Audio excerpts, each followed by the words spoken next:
പ്രശസ്തയായ കോൺഗ്രസ് നേതാവ് പത്മജ വേണുഗോപാൽ കോൺഗ്രസ് വിട്ട് ബി.ജെ.പിയിൽ ചേർന്നതല്ല ചില കേന്ദ്രങ്ങളെ ഞെട്ടിച്ചത്.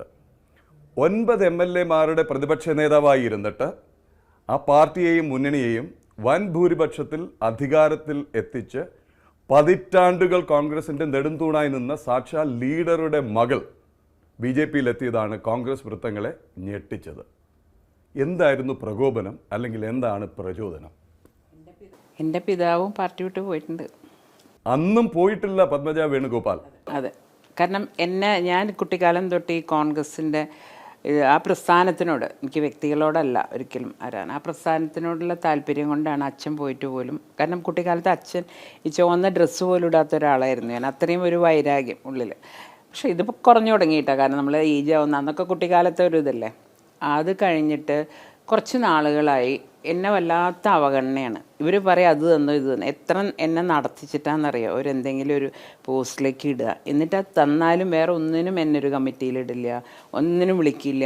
ഞാൻ ഒരിക്കലും എനിക്ക് കരുണാകരൻ്റെ മകളായതുകൊണ്ട് ഇതെടുക്കില്ല എന്ന് വെച്ചിട്ടാണ്. പക്ഷേ ഞാൻ 5 കൊല്ലം തൃശ്ശൂർ പ്രവർത്തിച്ച അവർക്കറിയാം ഞാൻ ഒരു സെക്കൻഡ് ഇല്ലാണ്ടാണ്. അതുകൊണ്ടാണ് ആരൊക്കെ എതിർത്തിട്ടും എനിക്കന്ന് ആദ്യത്തെ എന്നെ ക്ലിയർ ചെയ്തത്. അത് ആരും എനിക്ക് ഫേവർ ചെയ്തതല്ല. ശ്രീമതി സോണിയാഗാന്ധി ചെയ്തിട്ടുണ്ട്, ഇല്ല എന്ന് ഞാൻ പറയില്ല. പക്ഷെ നമ്മുടെ അവിടുത്തെ നേതാക്കന്മാരെല്ലാവരും എതിർക്കാൻ നോക്കിയതാണ്. പക്ഷേ ജനങ്ങളുടെ ഒരു ആവശ്യപ്രകാരമാണ് എനിക്ക് സീറ്റ് തന്നത്.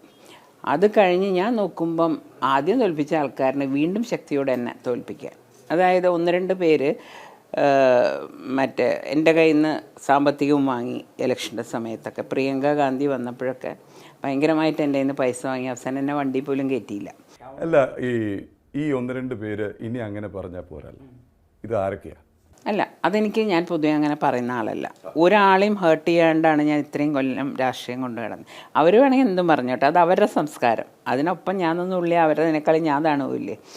അവിടുത്തെ തൃശ്ശൂരത്തെ ആൾക്കാർക്കല്ല, കേരളത്തിലെ ആൾക്കാർക്ക് എല്ലാവർക്കും അറിയാം ആരാ ഇത് ചെയ്തതെന്ന്. അത് കഴിഞ്ഞിട്ട് പിന്നെ ഓരോ ഘട്ടത്തിലും എന്നെ താഴ്ത്തി. എൻ്റെ മണ്ഡലത്തിൽ പോലും എനിക്ക് വർക്ക് ചെയ്യാൻ പറ്റാത്ത സ്ഥിതിയാക്കി. ഞാൻ എത്ര നാളെ വീട്ടിലിരിക്കുക വെറുതെ ഈ പ്രസ്ഥാനത്തിൻ്റെ പേരും പറഞ്ഞ്. അതായത് എന്നെ ഒരു സ്ഥാനത്ത് അവിടെ വെച്ചാൽ പിന്നെ കഴിഞ്ഞു അവരുടെ ഡ്യൂട്ടി. പിന്നെ ഒരു ഡ്യൂട്ടിയും തരില്ല. കാരണം ഞാൻ തൃശ്ശൂരൊക്കെ ഒരു കാലത്ത് ഈ പോസ്റ്ററൊക്കെ വരുമ്പം എൻ്റെ മാത്രം ആയിരിക്കും ഒഴിവ്. എൻ്റെ ഇതേ ഇടില്ല. എൻ്റെ മുഖം എന്താ കാണുമ്പോൾ ഇവർക്ക് ഒരു അലർജി മാതിരിയിരുന്നു. അപ്പോൾ ഇങ്ങനെ അപമാനം സഹിച്ചാൽ ഞാൻ ഇങ്ങനെ തീരുമാനം. ഞാൻ ശരിക്കും ഇത് ബി.ജെ.പിയിലേക്ക് തീരുമാനം എടുത്തിരുന്നില്ല സത്യം പറഞ്ഞാൽ. ഈ പാർട്ടി വിട്ട് രാജിവെച്ച് എവിടെയെങ്കിലും പോയി ജീവിക്കാം. കാരണം ഇവിടെ എനിക്ക് അങ്ങനെ ജീവിക്കാൻ പറ്റില്ല. അപ്പോൾ ഞാൻ മോളുടെ അടുത്തായിട്ട് പോയി ദുബായിൽ അവിടെ ജീവിച്ചാലോ എന്ന് വരെ ചിന്തിച്ച് ഞാൻ. ആ ഒരു ഘട്ടത്തിലാണ് ഇവർ എന്നോട് സംസാരിച്ചും പിന്നെ അവരുടെ കാര്യങ്ങളെ കുറേ കാലമായിട്ട് വാച്ച് ചെയ്യുന്നുണ്ടായിരുന്നു. അതെല്ലാം കൂടി ഇഷ്ടപ്പെട്ടിട്ട് തന്നെയാണ് വന്നത്. എന്തായിരുന്നു ബി.ജെ.പിയിലേക്ക് ആകർഷിച്ച ആ ഘടകം? അല്ല, അവരുടെ പ്രവർത്തന രീതി, അവരുടെ ആ പ്രൊഫഷണലിസം, അച്ചടക്കം, പിന്നെ ശക്തനായ നേതാവ്. ഏത് പാർട്ടിക്കും അത് വേണം, ശക്തനായിട്ടുള്ളൊരു നേതാവ് വേണം. കോൺഗ്രസ് പാർട്ടി കുറേ കാലമായിട്ട് അതില്ല. അപ്പോൾ അതിലൊക്കെ ഞാൻ പറഞ്ഞില്ലേ, ഞാൻ പത്രസമ്മേളനത്തിൽ പറഞ്ഞ മാതിരി ഞാൻ കഴിഞ്ഞ പ്രാവശ്യം ഡൽഹിയിൽ പോയിട്ട് 2 ദിവസം അവിടെ നിന്നു. എൻ്റെ പൈസ പോയത് മെച്ചം. ആരുമില്ല നേതാക്കന്മാരെ കാണാൻ. പഴയ നേതാക്കന്മാരൊക്കെ പോയില്ലേ. അപ്പം ഞാൻ അങ്ങനെ തിരിച്ച് ഇങ്ങോട്ട് പോകും. അന്ന് ഞാൻ തീരുമാനിച്ചു ഇനി ഡൽഹിക്കില്ല.